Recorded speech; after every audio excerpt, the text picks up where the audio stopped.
My personal life will not be part of this discussion, Mr. Well, Warren. I thought we were having a free-flowing give and take. You know better than that, Counselor. All I meant when I made that personal remark was that I imagined that even a woman as in control as you must know what it feels like when a man gets under your skin to the point it becomes uncontrollable. So are you saying Mrs. Marlar wasn't able to control herself? She wasn't able to control herself. Well, either she was very weak, Or you're very strong. Which one is it? neither. Our passions were shared equally. They still are. Before the night of the shooting, did you and Mrs. Marlar... Did we make love? Why don't you let me finish asking the questions before you answer them? What were you going to ask me? I was going to ask you if you had a sexual relationship with Mrs. Marlar before that night. Define relationship. Did we make love before? No. But for months, Blake and I waltzed around our feelings and attractions. But they weren't consummated until the night Ross burst in and shot her. You keep insisting it was consensual. That's what it was. The buttons were ripped off her blouse, furniture was knocked over. There was obviously some sort of struggle. Explain that. What's the most intense sexual experience you've ever had? Did you care whether your blouse was ripped or a chair was knocked over? You didn't.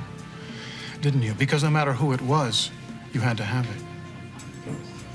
Now, think of yourself as the wife of one of the most respected citizens in all Springfield. A wife whose needs far surpass her husband's ability to satisfy them. This is all very hypothetical, Mr. Warren. No, it's not. This is a woman who normally wouldn't allow herself to yield to that kind of temptation. So you're saying you gave her permission? Is that it? Oh, I suppose. I told her I loved her. I made love with her. Something like what you're trying to do to me right now?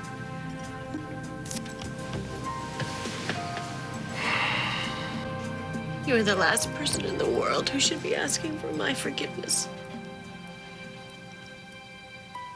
It was an accident. Yes. Of course I forgive you. God, I love you.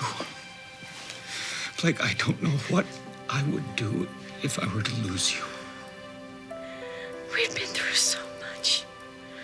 Bad times. Wonderful times. The happiest days of my life have been spent with you. But this, Ross, this is the hardest thing we've had to face yet. No. We'll get through this.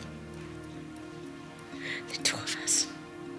The two of us can do anything. Okay, and how is our patient doing today? Hello, Dr. Mitchell. Oh, didn't mean to interrupt. It's all right. Don't mind me. I'm just here to do a little prodding and poking and all that other good stuff. You up for that today, Blake? Prod away. All right. I want you to tell me, can you feel that? No. Uh-huh. And how about this?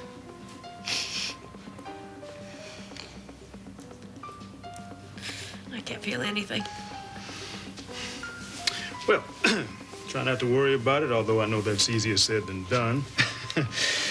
But I got a chance to look over your test results, and they all seem to be very positive. All of them. Why can't I feel anything from the waist down? Oh, well, Blake, you know, everyone heals at a different rate. Hey, you trust me. You're coming along nicely. So, if it's okay with you all, I'll come back tomorrow to do a little more prodding and poking, huh? Dr. Mitchell, could I have a word with you in the hall? Sure. I'll be right back.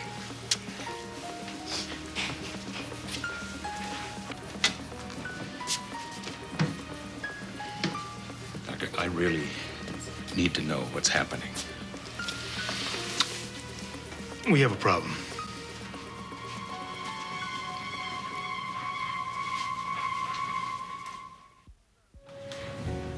Look, I know you and Alan aren't exactly friends, so... It's okay. I'm not building a playhouse for Alan. I'm gonna build it for Lizzie. Well, thank you. I like that very much. Hey. Hey. Oh, Vanessa. Hi, I'm Beth. sorry. I think I've been monopolizing your husband. Oh, that's okay. She was in conference. Business. Sorry. Well, don't apologize on my account. I'm getting a playhouse built for my daughter out of it. Well, I should get going. Bye-bye. I'll talk to you.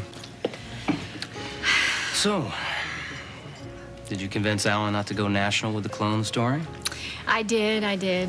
Wasn't easy, though. So are you gonna tell me now or later? Tell you what. That you're no longer part-time at Spaulding. You've gone full-time, haven't you? So while it's true that the gunshot caused the trauma that led to Blake's temporary paralysis, at this time, I can find no medical basis for permanent paralysis. I'm not sure that I follow you. I'm telling you that I've run extensive neurological tests. And in my professional opinion, your wife should be able to feel something by now. Her inability to walk, it's not physical, it's in her mind. Well, no. I want to be very careful there. See, I'm not a psychiatrist, Mr. Marler. Therefore, I can only repeat.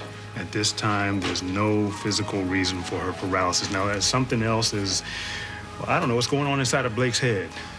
And whatever that something else is, it's preventing her from walking.